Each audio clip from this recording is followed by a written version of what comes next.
Well, hi everybody. Welcome to another episode of the Accession Everything Service Management ESM podcast. I'm Daniel Gilby and joined as always by my co-host Sunil. Hello. And today we've got a really great guest with us. Matt Fox is joining us, who Matt's with Servicenow. Matt, great to have you with us. Perhaps you could just give us a brief introduction for our listeners, please. Sure, no worries. And thanks for inviting me to join the podcast this afternoon. So I'm Matt Fox. I work at Servicenow. I'm in our partner team, and I'm focused on working with Servicenow partners to grow and scale our businesses in the health, local government and education markets, coming from a background of software sales in all of those markets over a period of about the last 20 years. So yeah, happy to be part of the conversation today. Great to have you with us, Matt. Looking forward to hearing some insights. I know we've got this kind of teed up around healthcare more specifically, but certainly happy to hear about the wider public sector. Sonal, you had a really great kind of kick-off talking point to throw at Matt. Why don't you lead in with that, and we'll get the discussion underway. Thank you, Dan, and lovely to have you with us, Matt. Just to echo Dan's thoughts there.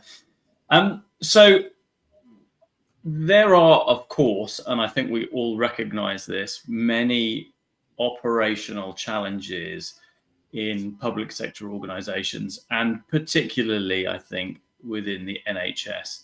You know, the pride of Britain, right? Increasingly funded year on year, in real terms, investment growth, but yet there are inherent lots of challenges. And I guess one of the great opportunities that presents both an organisation like Servicenow and Accession are, you know, the opportunity to try and help the NHS do things better. So I guess what would be a good starting point, or an interesting starting point, would be to hear perhaps how Servicenow and you, Matt, see some of those challenges across the NHS and other broader public sector organisations, if you want to include those. You know, where do you see that opportunity to actually improve things? Yeah, I think you're right. There's a ton of challenges.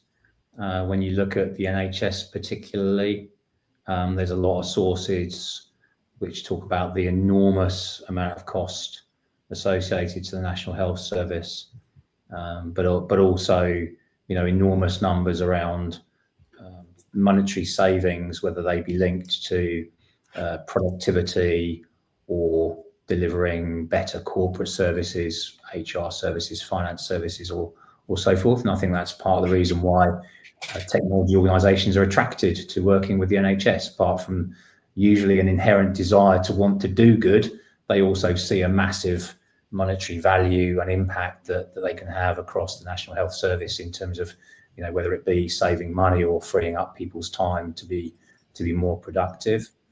At Servicenow, we sort of distill down those challenges into three opportunities. I think one is definitely around improving the workforce and the productivity, and essentially transforming the staff experience. And particularly when you look at the NHS's stated aims of growing their staff numbers so significantly by 2036, from around about 1.5 million as it stands today to thereabouts 2.5 million. That's a huge challenge in itself, to both provide a really, really good staff experience, but also to improve the productivity of existing and new staff members coming into the system. So that is a challenge, and also a huge opportunity where technology can play a big part. I think the second area, which is a huge opportunity, Sunil, which perhaps speaks more to your operational aspect of the question, is those sort of corporate services that are provided across the system. And, you know, by that, obviously there are the IT systems which the NHS uses, but also discrete business line systems like finance or procurement or HR. And oftentimes those are both disparate and often duplicative as well. So if you look at an integrated care board, it's not unusual for us to find more than one procurement system or more than one finance system. And so our opportunity, we think, to consolidate and to combine some of those systems in a really effective way is huge. And lastly, of course, we cannot ignore probably the most important aspect of the National Health Service, which is, of course, the patient outcome, the patient experience. And we're very focused on helping the National Health Service solve that challenge. And that challenge is massive, ranging from elective care backlog, but through also to the sorts of experience a patient or a family member has when they're inside of the care system. So another challenge that we see, and therefore an opportunity, is how we can really digitize and automate processes which are perhaps not clinically focused, but are more operationally focused. That could be bed management. It could be making sure a porter is in the right place in the hospital. Could be just helping an individual, a citizen, navigate their way through what is often a complex piece of real estate, right? If you get into a large hospital, you basically can't find your way anywhere. So using technology to do that kind of stuff from a wayfinding perspective is also a big opportunity that we see in the NHS as well. So they're probably the three headlines, and there's a lot of stuff that we could unpack underneath those three things, but they're probably a good starting point, I would say.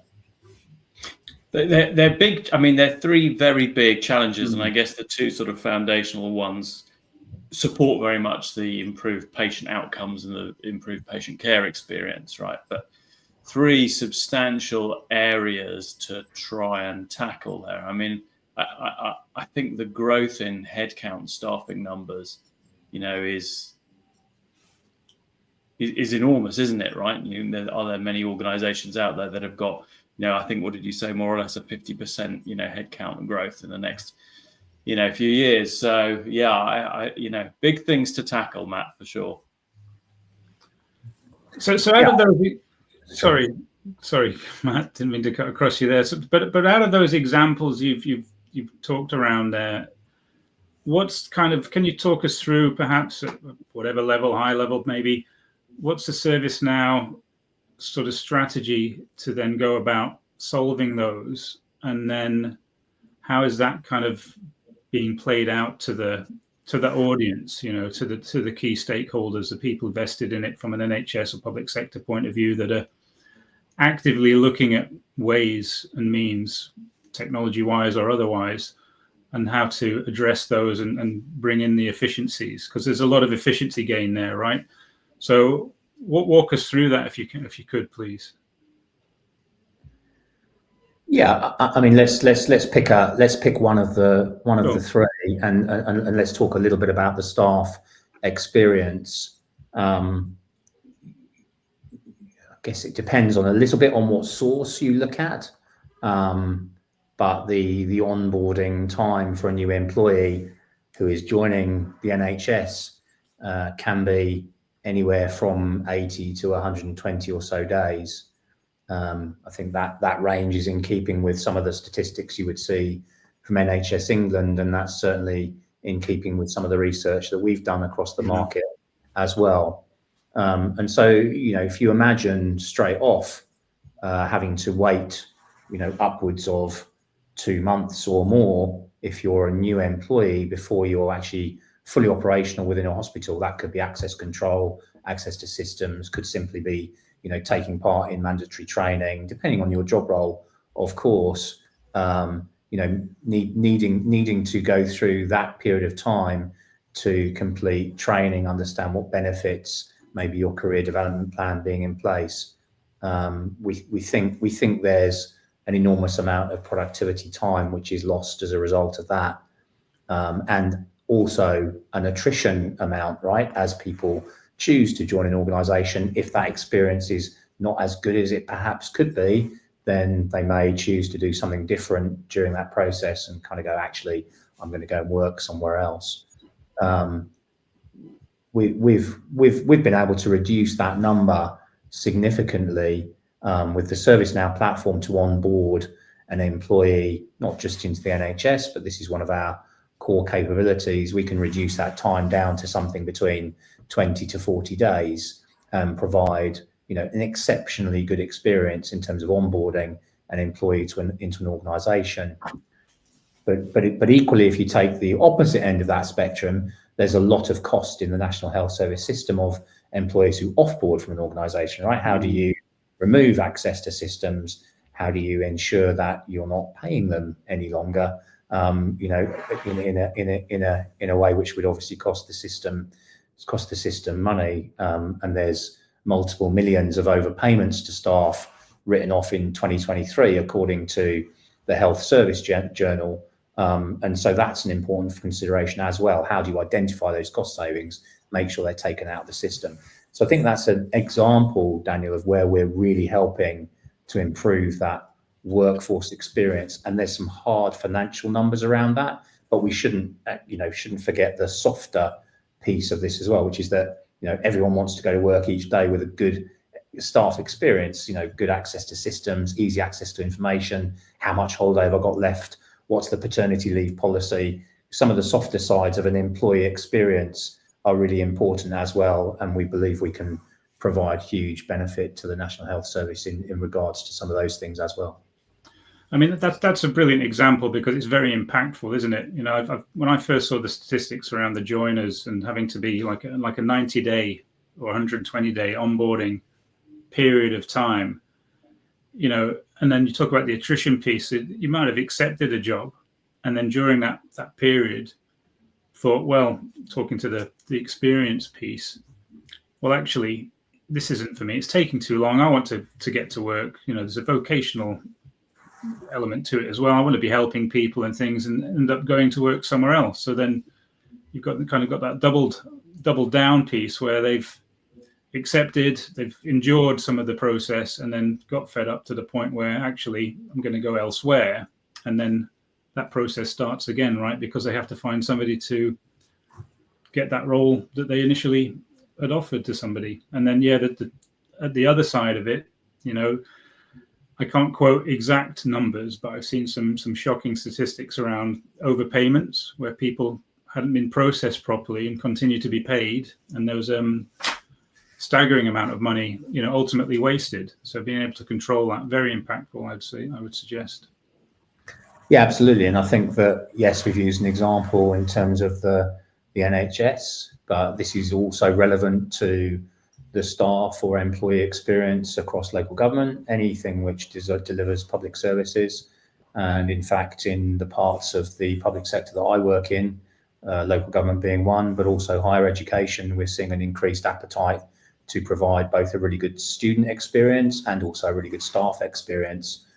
Student experience, obviously really important when you're trying to attract students to your institution, particularly with pressures around budget and the reduction in international students flowing into the UK.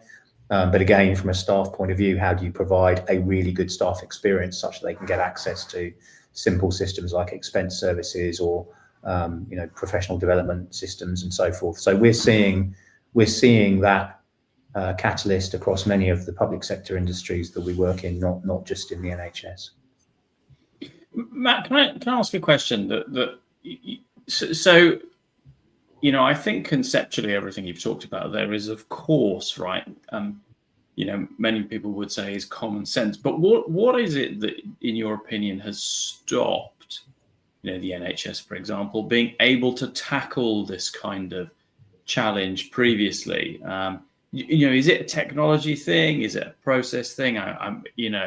What do you think has been the sort of blocker, and what might unblock it? Well, I do think, and I may be showing my age here a little bit. Grey hair. You've still got hair, Matt, so you've got nothing to complain about. Grey hair included from 25 years or so in public sector. Look, it's not too cliche to say there's always people, process, and technology involved, right? So it is absolutely true that the people element of any kind of change program is completely critical. And we see that importantly from a business sponsorship point of view. So who in the organisation really wants to affect some of these changes? And Servicenow, I think historically has been very well known for what we can do to support IT functions, and more often than not now we are starting to see our impact in other parts of the customers who we work with, right? So that could be the HR director, chief people officer, call call it what you will, but somebody who is responsible for that staff experience. And likewise on the customer side, those sorts of roles and focuses didn't necessarily exist, right? There wasn't necessarily somebody who was the person who said, look, we have to make the employee experience really world class. And so I think that's an important change. Clearly the technology is changing very rapidly, and our ability to improve some of these processes through automation, through digitization of what would be previously manual processes has improved massively. And of course, I'm sure we'll come on to sort of reference AI and how that can start to support some of these processes as well. And then the process piece is really important, and understanding what that process looks like and how you can improve it in the most impactful way is something actually I'm really passionate about, right? Because it's not about taking what you do on a blackboard and then putting it on a whiteboard and saying, hey, now we're digitized, right? You actually have to think about how you're going to examine that process, make it change, and also get some impact back as a result of it. And we depend hugely on our partners to do that. We have a lot of expert partners, Accession included, who will work with our customers and really kind of get under the covers of how do they operate today, where are the manual tasks that could be massively improved, how can we get people doing higher value tasks and become more productive. So I do think those three elements of people, process and technology still sort of stand true and are the important aspects to get right when you're entering into these sorts of projects. I agree. I mean, I think one of the things that we are seeing, and maybe you could comment on this briefly as well, is that there is an increasing number of, and what's the right word? A seriousness, right, around taking an enterprise view of workloads, workflow, etc. And it's not just an IT conversation anymore. Now, I think, certainly in ServiceNow's message to the corporate world, and that's very much the case, it's around business transformation. But even in the public sector now, I think we're starting to see people at a senior stakeholder level who are owning this, right, and moving it forward. Is that something you're seeing as well? Yes, I think the job titles of individuals who we're engaging with would indicate that change is continuing to happen in the industry as a whole, public sector as a whole.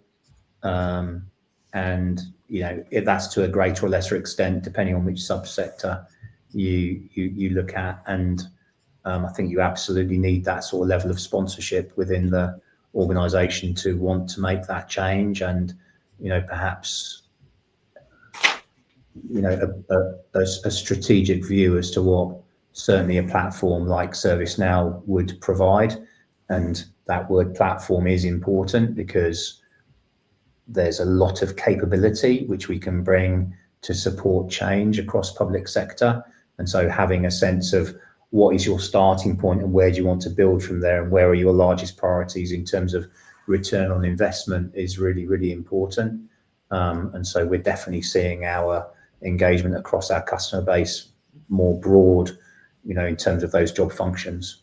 I don't know if that really answers your question, but I think I'd be vehemently agreeing with your statement at the start of the question. No, it definitely does answer the question, because I think historically, right, you had a conversation with somebody in IT, right? You landed a IT service management solution in situ, you matured it, right? And when you got to a certain level, then maybe someone popped their head up and went to talk to somebody in HR and said, hey, listen, we've got a tool set here that we think you guys could benefit from.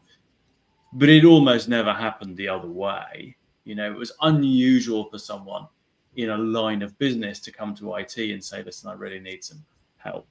Now I think that conversation has changed, right? Because at a very senior level, the opportunities are around consolidation of data, right, are so obvious. The opportunities around reducing the technology debt that you have within your organization in order to be able to foster a sense of agility, to be able to manage risk more effectively without a diaspora of different technology solutions all running on Windows 98 machines in the corner that everyone's terrified to turn off. You know, that sort of initiative, right? As well as the things that you've talked about, things like the people experience, right? The operational efficiencies. And we haven't really talked about risk very much, but, you know, today there's been, at the time of recording, I should say today, for people listening, there's been a couple of NHS trusts that have talked about a data breach, right? So, you know, we won't call them out or the solution that they managed to, the hackers managed to get in via, but, you know, these things become increasingly relevant, don't they? And they are driving the agenda as well. It wasn't Servicenow. I think we should mention that. But it wasn't Servicenow. It wasn't Servicenow. That's right. But Matt, so I think, you know, you talked about something there, which is a great segue right into the next question, which is around, okay, so from an organizational perspective, you've gathered some senior stakeholders, together. They have identified, right, that they want to look at the opportunities that ServiceNow and the partner ecosystem can bring them. So what do they do at that point, right? How do they get that journey started, right? And how are you, as ServiceNow, supporting those organizations? And what are you asking your partners, Accession included, to do to support that customer journey? Yeah, I think, you know, first of all, that is a partnership, right, between ServiceNow and the customer. And invariably, there are partners, sometimes one or sometimes more than one partners involved in those conversations.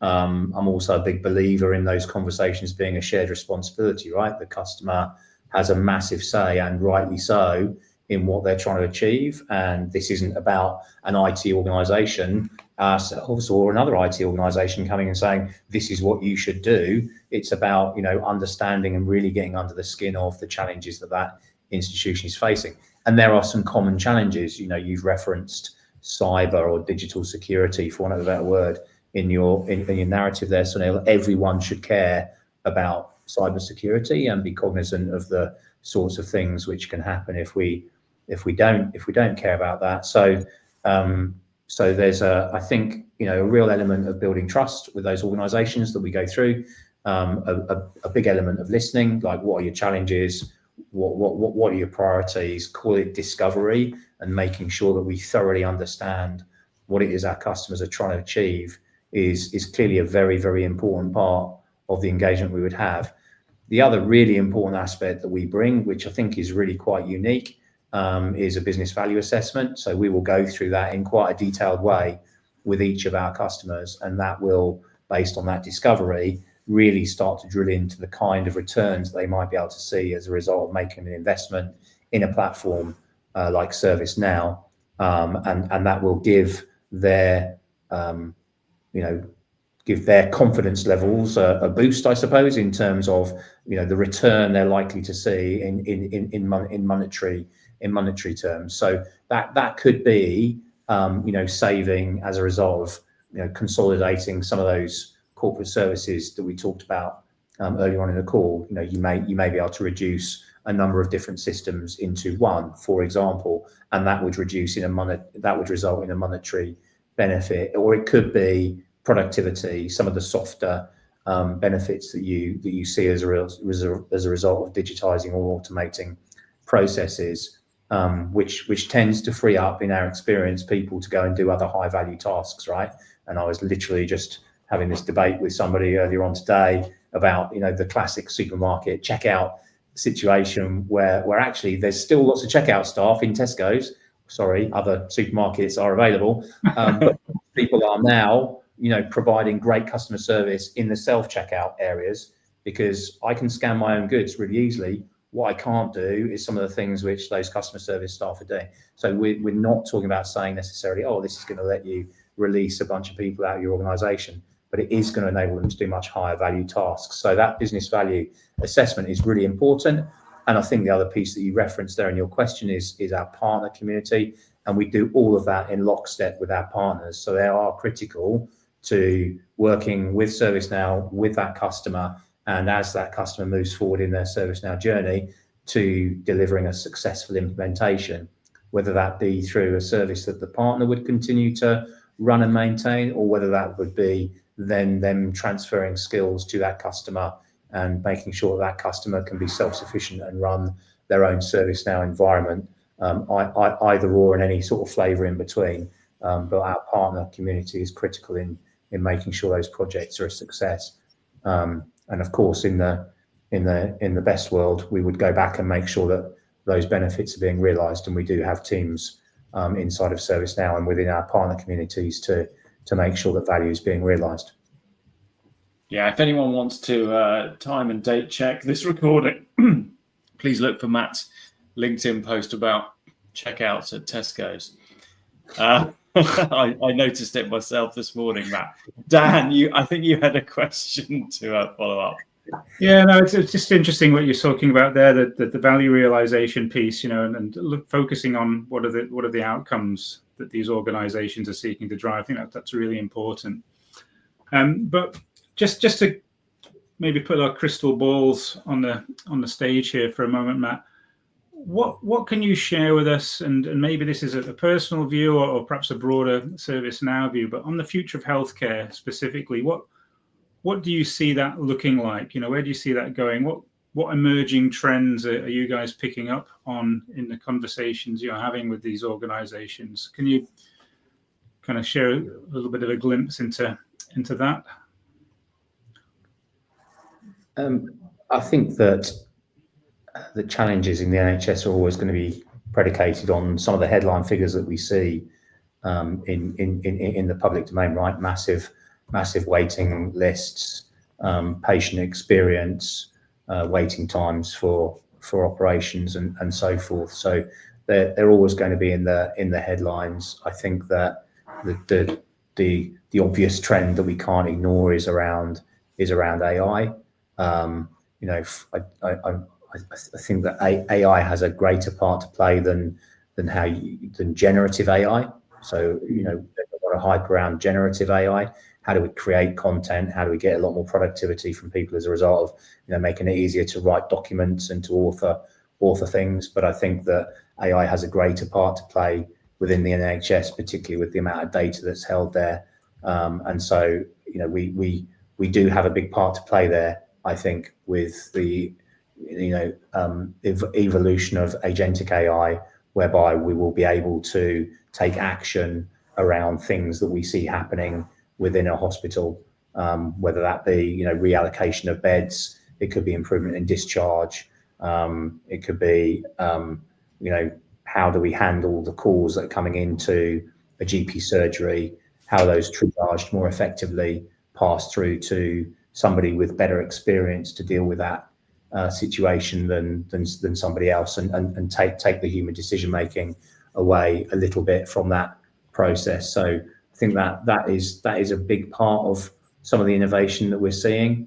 I think you talked a little bit about operational challenges earlier on, and the Servicenow platform is often described as the control tower for IT, our ability to take action on a bunch of systems which are running in any one of our customers.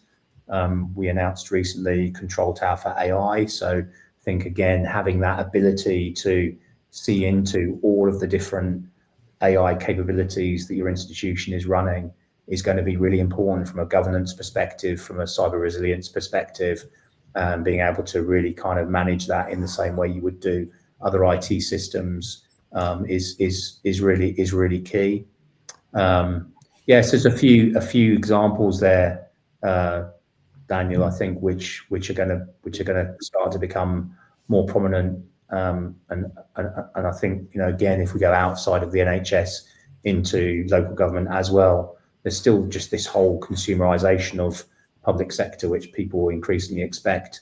The NHS app being a really good example of that, right? Where you can start to, on a mobile application, order repeat prescriptions, get access to your medical record, and people's expectations, I think, continue to increase with regards to that and how they can access their own information and sort of follow their own journey through the healthcare system, whatever that journey looks like.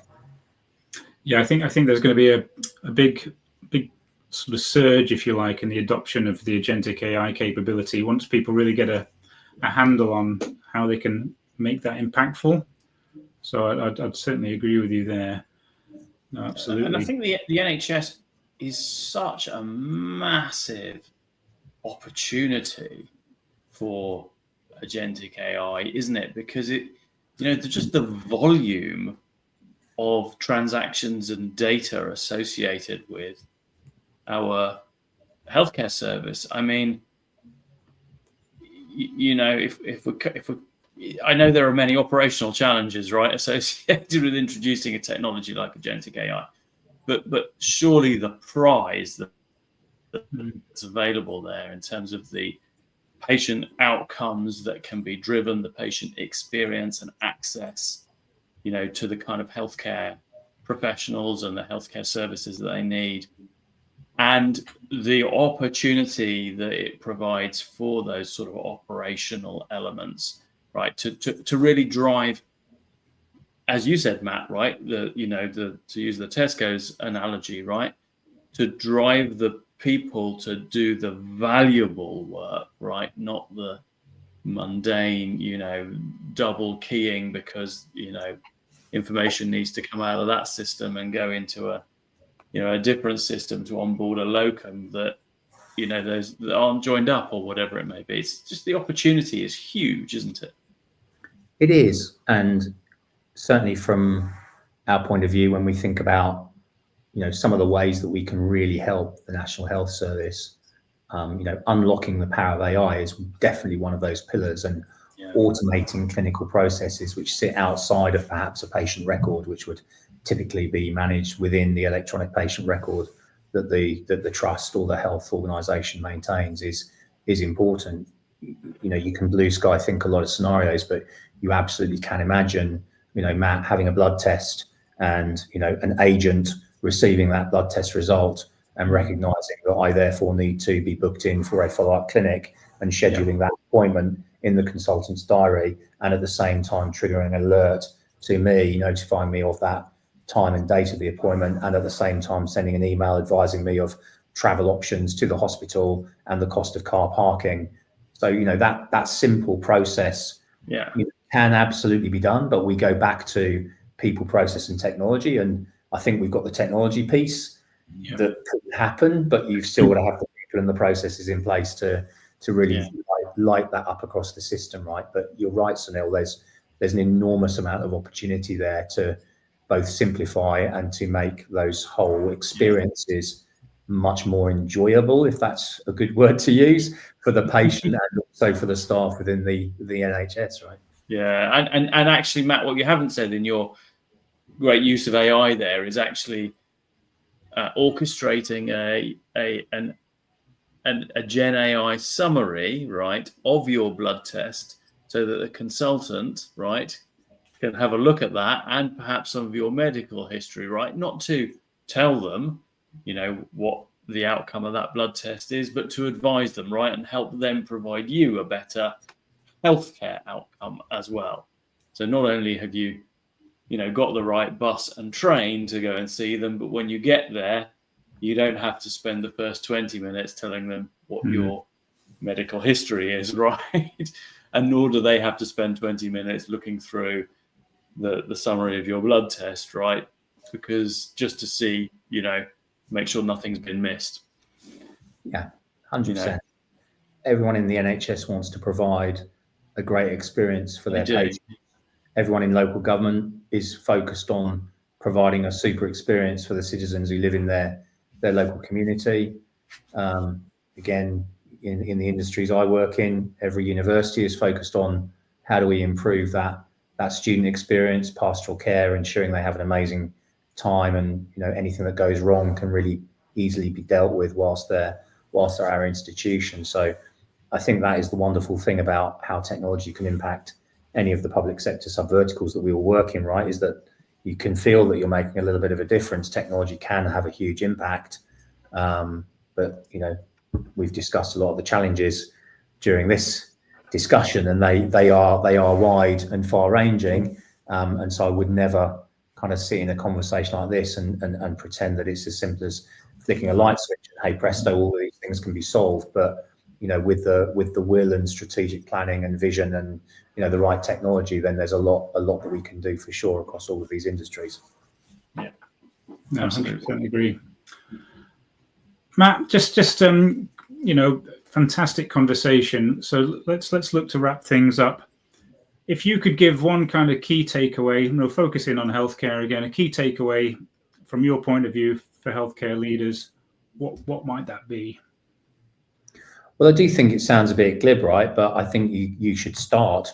You need to pick a use case that you know will have an impact and start, because technology is not what it was 15, 20 years ago when you required, you know, a 6, 8, 12-month planning process before you could even start to implement things.